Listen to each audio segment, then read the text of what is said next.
בזמן הפרסומות הצטרפו אליי דוקטור אילון לחמן וענבל דרוקר, שלום לכם. למרות שאומרים ש50 זה 40 החדש, גיל המעבר עדיין לא יודע את זה. הוא מגיע בזמן כמו שעון. על תופעות גיל המעבר ודרכי ההקלה נדבר עם דוקטור אילון לחמן, שהוא מומחה למיילדות וגינקולוגיה בבית החולים לניאדו.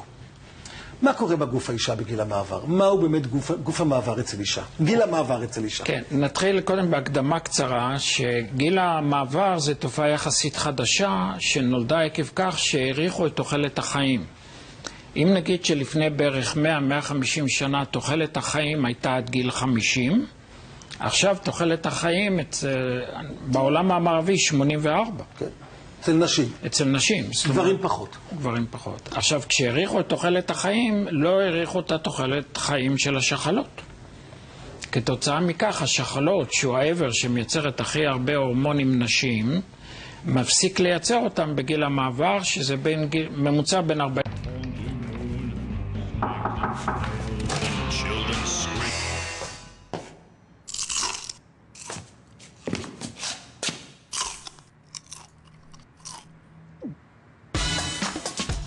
כשקרקר וחטיף מתחברים, כולם מתחברים. חדש מאוסם, קריספי, חטיפי קרקר במגוון טעמים מפתיעים.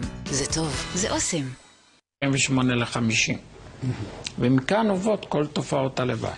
כלומר, לא משנה איך תראה אישה בחוץ, בגיל 48-50 מתחיל גיל המעבר והשחלות מתנוונות. כן, השחלות מפסיקות לייצר את האסטרוגן והפרוגסטרון, שזה ההורמונים הנשיים הפעילים ביותר בגוף שלה, אבל הם עדיין ממשיכים לייצר את ההורמון, את הטסטוסטרון, שכאילו ההורמון הגברי. כן. וזה אחראי לחלק מהתופעות אצל האישה שמתבטא למשל בהופעת ציור בפנים ובכל מיני מקומות אחרים. מה עם הסימפטומים הנוספים שיש לאישה בגיל המעבר? אוקיי, הסימפטום הבולט ביותר זה תופעת גלי החום.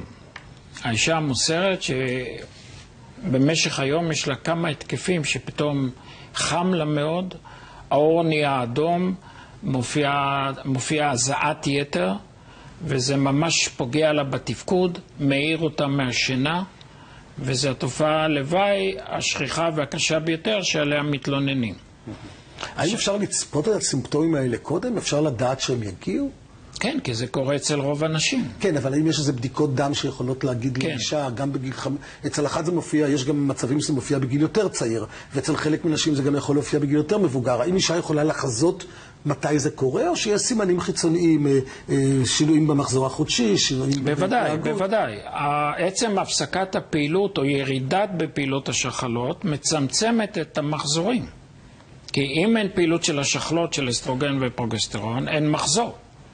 אוקיי? אז אנחנו על ידי זה, א', האישה אומרת, המחזורים מתרחקים פעם ב3 חודשים, או המחזור האחרון שלי לפני חצי שנה, ואנחנו עושים בדיקות דם, בודקים את רמות ההורמונים, לפי זה לומדים. מה קורה לאישה מבחינה נפשית? דיברנו על החלק הגופני, בגיל המעבר, ירידה באסטרוגן, ירידה בפרוגסטרון, מה קורה לה בבתוכו? אוקיי, בבתוכו זה, מבחינה נפשית זה גורם לדיכאונות, פגיעה בזיכרון, ירידה בתפקוד, שהם דברים מאוד רציניים וקובעים אצל אנשים. עכשיו, מצד שני אתה אומר שיש עלייה בטסטוסטרון, שהוא הורמון המין הגברי. כן. עכשיו, אנחנו יודעים שטסטוסטרון בנשים... גורם לתופעות לוואי לא נעימות בדרך כלל אצל... יש תופעות לוואי, חלקן נשירת שיער או התקרחות גברית. כן. מצד שני יש לה יותר חשק מיני? כי חשק מיני אצל נשים... לא, הן מוסרות על ירידה בחשק המיני. ב' יש גם קושי בקיום יחסים, עקב כך שנוצר יובש בנרתיק. ויש גם שיבוש בפעולת שלפוחית השתן, שכל הדברים האלה מפריעים על קיום יחסי מין. איך מטפלים בתופעה של גיל המעבר בנשים? אוקיי.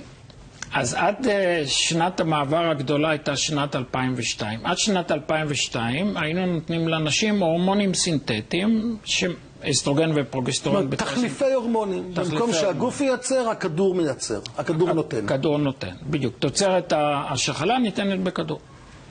ואת הכדורים האלה היו מפיקים בעיקר משתן של סוסות הרות. הייתה תרופה שנקראת פרמרין למשל, שזה איזשהו ראשי תיבות של שתן של סוסות הרות, אני לא יודע. כן, לא משנה, כן. אוקיי, עכשיו המחקרים הגדולים בשנת 2002 התפרסמו 2 מחקרים גדולים, אחד בארצות הברית, מחקר של ה-WHI, Women Health Initiative, שהראה שנשים שלוקחות את הכדורים יש להם עלייה ב-100% בהופעת סרטן השד. זאת אומרת פי 2. עלייה ב-100% זה פי 2, אבל לא צריכים להגיד שלא לכל הנשים היה את זה, אלא כן. אם האחוז היה 1%, אז זה היה ב-2%. בדיוק, עלה פי 2, כן. בנוסף, הייתה עלייה של 43% בשיעור התקפי הלב אצל נשים שלקחו את הכדורים, לעומת נשים שלא לקחו. ואז הפסיקו לתת באופן גורף הורמונים נשים. כן, הירידה הייתה ירידה משמעותית. אבל בשנים האחרונות אנחנו חוזרים אחורה. יש קבוצות עיקריות של הורמונים, אחד זה נקרא ביו-אידנטיקל, זאת אומרת שאלה הורמונים שמיוצרים בדיוק באותה צורה כמו ההורמונים שנוצרים בגוף האישה, לא אצל הסוסות. כן. אוקיי, שזה תרופה טובה מאוד. הורמונים זהים להורמונים... ביו-אידנטיקל. כן, כן. ביו-אידנטיקל זה נקרא. יש עוד קבוצה שנקראת SERM, שזה קבוצה הורמונלית. כן. שהיא יודעת להשפיע על אותם קולטנים של האסטרוגן שגורמים לתופעות הלוואי, אבל הן מנטרלות את אותם קולטנים שגורמים לסיבוכים שגרמו הכדורים הקודמים. והיום המגמה בעולם היא לתת, לחזור ולתת לחזור לתרופות, להתאים לכל אישה את הטיפול, כי אנחנו עדים א' להארכת תוחלת החיים, וב' אנחנו עדים לתופעות.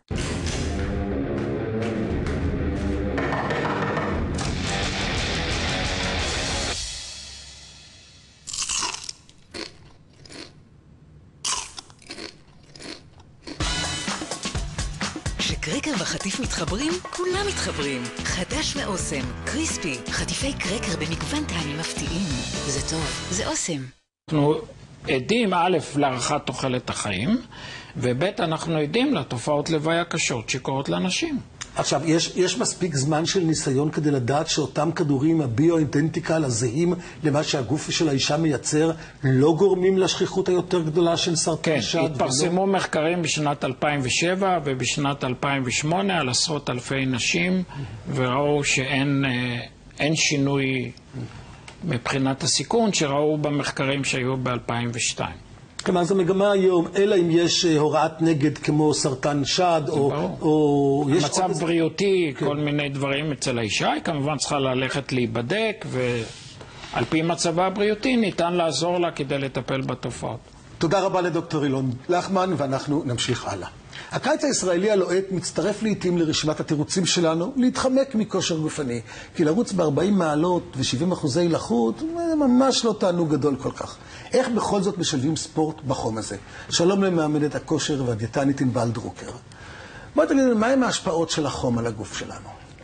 באמת, מה שציינת, שאנשים נוטים להיפטר מהפעילות הגופנית או לא לעשות אותה בתקופת הקיץ ולהגיד, אני עושה את הפעילות במעבר, בעונות המעבר, סתיו ואביב, זה משהו שמאוד מאוד לגיטימי, אבל חשוב להתמיד גם בקיץ. ומה שקורה, זה הפעילות הגופנית גורמת לנו לחימום הגוף, וגם הסביבה חמה, וקשה לנו בעצם